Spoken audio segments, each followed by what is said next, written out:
Bonjour, voici une histoire qui va vous faire peur. Quelle est cette histoire? L'ombre de l'Apocalypse. Dans la ville assoupie, une nuit orageuse s'annonçait. Les cieux, teintés de noirci, semblaient porter le poids d'un message sinistre. Tout était tranquille, jusqu'à l'apparition inattendue d'un homme, drapé dans une cape sombre, qui venait d'un monde inconnu. Ce prophète, Échar, attirait l'attention par sa présence imposante. Les habitants, habitués à des journées ennuyeuses, étaient curieux face à cet intrus. Mais le regard d'Échar, chargé d'une angoisse palpable, trahissait l'urgence de son message. L'humanité est en danger, annonça-t-il, sa voix résonnant dans le vent. Des forces démoniaques, plus puissantes que vous ne pouvez l'imaginer, s'éveillent, prêtes à dévorer votre monde. Les rumeurs commencèrent à circuler parmi les villageois. Certains affirmèrent qu'il était un fou, tandis que d'autres, intrigués, écoutaient attentivement. Parmi eux, Sima, une jeune femme à la fois inébranlable, se tenait en retrait. Son esprit analytique et son cœur méfiant prenèrent la mesure de la situation. « Pourquoi devrions-nous te croire ?» s'enquit-elle, s'avançant vers lui. Échar lui répondit avec une gravité que peu pouvaient être contestée. « Parce que j'ai vu les ténèbres, et je sais comment les combattre. » Il expliqua qu'un ancien sanctuaire, caché et oublié, contenait la clé pour sauver l'humanité. Mais il y avait un prix, un sacrifice qui devait être fait. Les jours passèrent, et les signes du mal apparaissaient. Les animaux devenaient fous, des cauchemars déferlaient dans l'esprit des habitants, et des ombres mystérieuses se faufilaient dans les ruelles sombres. Sima, effrayée mais déterminée, savait qu'elle devait agir.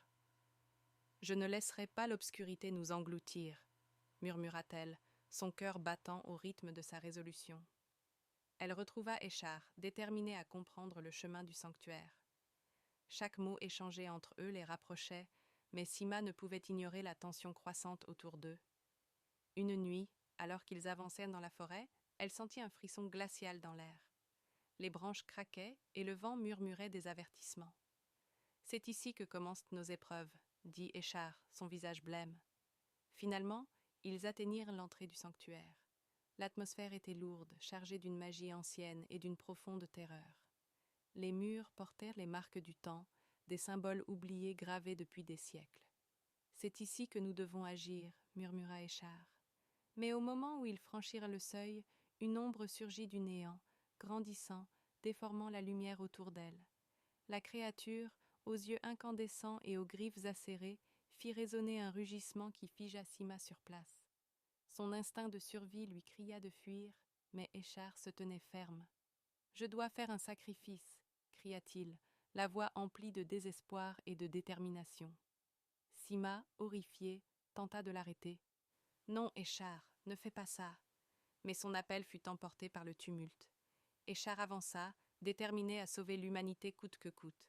Dans un ultime acte de bravoure, il entonna une incantation sacrée, son essence scintillant d'une lumière éclatante. La créature hurla, se débattant, mais la puissance de la lumière l'enveloppa. Échar se transforma en énergie pure, vainquant la bête dans un éclat grandiose. Mais son corps se dissipa, le laissant seul et perdu. Sima, terrifiée, tomba à genoux, le cœur lourd de chagrin. « Pourquoi, Échar, tu avais tant à vivre ?»